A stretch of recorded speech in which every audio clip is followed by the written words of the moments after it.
Selamat sejahtera. Saya Godfrey Anaben, semester 3 daripada SMP Pendidikan Muda. Pada hari ini saya akan membincangkan satu topik yang berkaitan dengan permainan sepak takraw. Okey, dalam topik sepak takraw ini kita akan membincangkan 4 perkara, iaitu yang pertama, sejarah dan perkembangan sepak takraw. Yang kedua, peraturan dan undang-undang yang terdapat dalam permainan sepak takraw. Yang ketiga, kemahiran yang ada dalam permainan sepak takraw. Dan yang keempat ialah kategori dan peringkat yang ada dalam permainan sepak takraw. Sejarah dan perkembangan sepak takraw. Pada mulanya, sepak takraw dikenali sebagai sepak raga yang merupakan sebuah permainan menimang bola pada zaman Kesultanan Melayu Melaka. Sepak raga pula merupakan permainan menimang bola takraw dalam bentuk bulatan dengan menggunakan kaki ataupun kepala dan telah dimainkan semenjak zaman Kesultanan Melayu Melaka. Dalam sejarah Melayu ada menceritakan tentang Raja Muhammad, putra Sultan Mansur Shah Muhammad, yang tertanggal tajaknya akibat daripada terkena bola raga tendangan gun besar. Seterusnya di Malaysia, permainan ini disebut sebagai sepak raga, manakala di Filipina disebut sebagai sipa, di Burma pula disebut sebagai cinlo, dan di Laos pula disebut sebagai kato, dan di Thailand disebut sebagai takraw. Permainan sepak takraw yang ada sekarang merupakan adaptasi daripada sepak takraw dan badminton.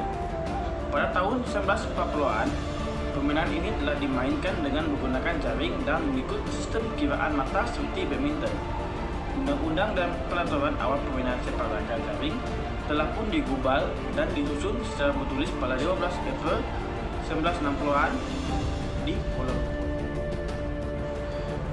Sepak takraw pula mula dipertandingkan buat pertama kalinya di peringkat antarabangsa pada tahun 1965 di Sukan SEA yang telah diadakan di Malaysia.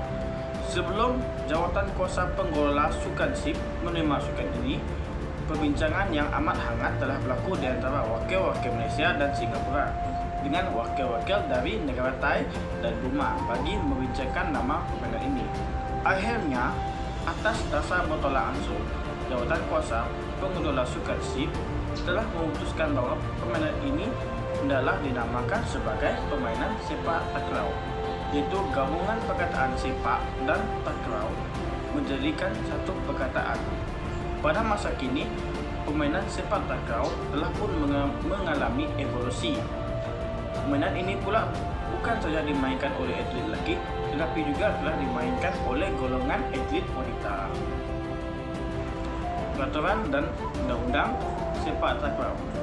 Peraturan pertama, bilangan pemain haruslah seramai 3 orang, iaitu pada setiap regu. Salah seorang pemain harus berada di belakang dan disebut sebagai tengkong, manakala 2 orang pemain pula berada di hadapan, iaitu seorang di sebelah kiri, iaitu apit kiri, dan seorang di sebelah kanan pula yang dikenali sebagai apit kanan. Setiap pemain boleh bertukar posisi semasa permainan sedang dijalankan. Untuk sistem kiraan mata, bila perkara batal dilakukan oleh sama ada bahagian sepak bola ataupun menerima sepak bola, satu mata akan diberikan kepada pihak lawan, termasuk melakukan sepak bola seterusnya. Mata kemenangan maksimal untuk setiap set ialah 21 mata. Permainan dijalankan di dalam 2 set dengan 2 minit rehat antaranya. Apabila kedudukan mata seri 20-20, penggunaan mata siling 25 dijalankan. Kemenangan ditentukan dengan perbezaan 2 mata sehingga mata 25. Jika masing-masing regu masih memenangi satu set, permainan akan ditentukan di dalam set ketiga yang dinamakan tie break dengan 15 mata. Sebelum pusingan tie break bermula, pengadilan akan membuat undian dan pasukan yang memenangi yang akan membuat sepak bola. Tukar peta akan berlaku apabila satu regu mencapai 8 mata. Seterusnya ialah peraturan memulakan permainan. Sepak mula akan dilakukan bagi setiap mata yang diperolehi. Mata akan diperolehi apabila bola tersebut dimatikan di gelangan pihak lawan. Apabila berlaku kesalahan atau batal, pihak lawan akan mendapat mata.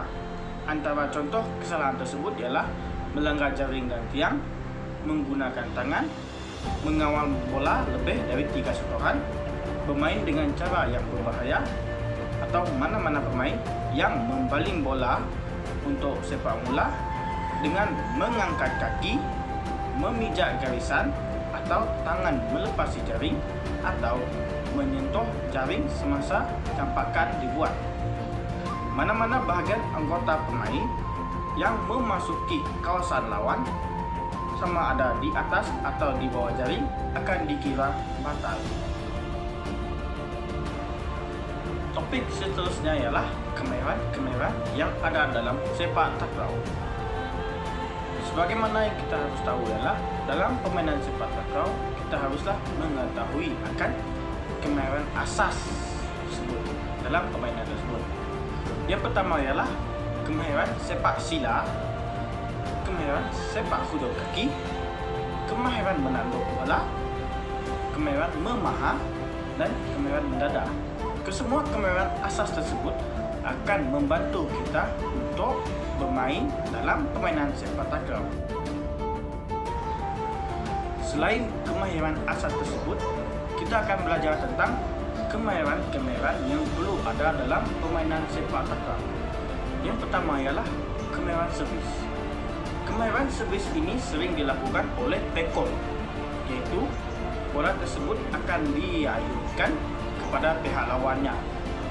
Untuk melakukan kemahiran servis ini, badan kita haruslah dalam posisi yang bersedia. Tekong akan menjengkelkan kaki kanannya sebelum melakukan ayunan. Beri isyarat kepada apit tentang ketinggian bola yang dikehendaki, dan sepak bola dengan menggunakan bahagian dalam kaki mengikut lajak.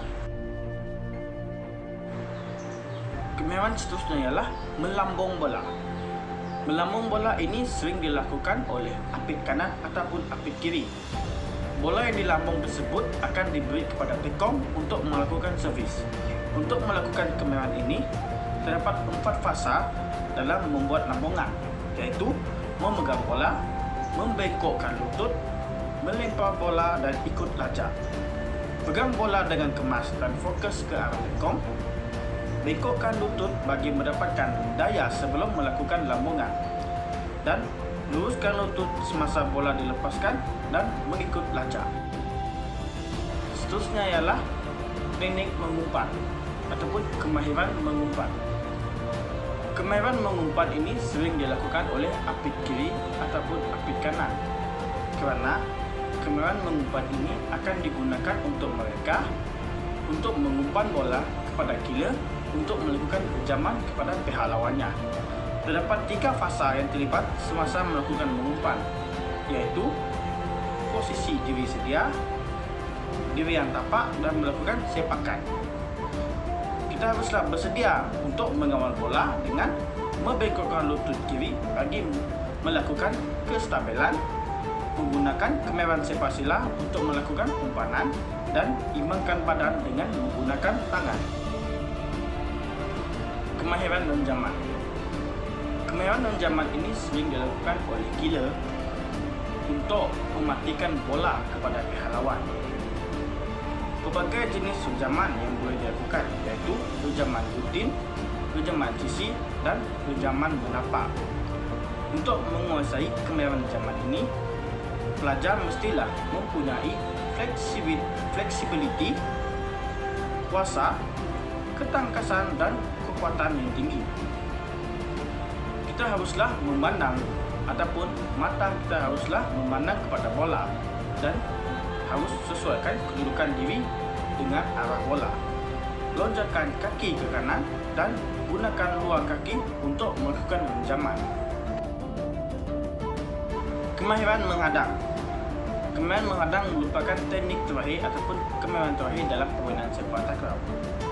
Selalunya, kemahiran menghadang ini dilakukan oleh apit kiri dan apit kanan. Namun, sering dilihat kemahiran menghadang ini dilakukan oleh killer untuk menghalang bola renjaman daripada pihak lawannya.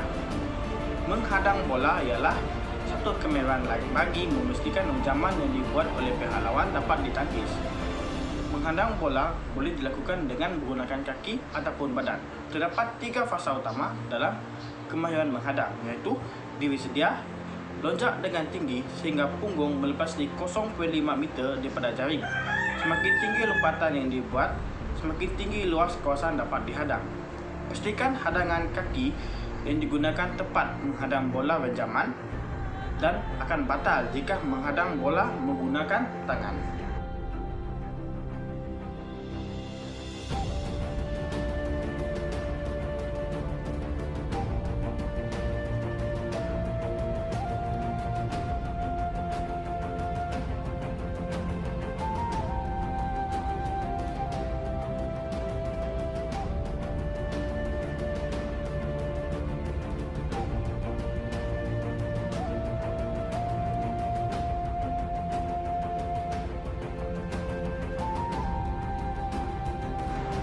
Topik seterusnya ialah kita akan masuk pada kategori sepak takraw.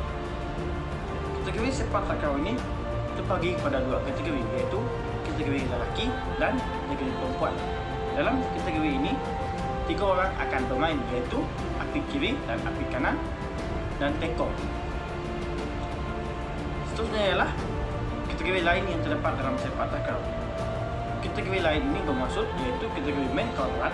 Main kuadrat ini merupakan kategori yang dimainkan oleh 4 orang, manakala kategori main team double merupakan kategori yang dimainkan oleh lelaki, iaitu sebanyak 2 orang pemain sahaja.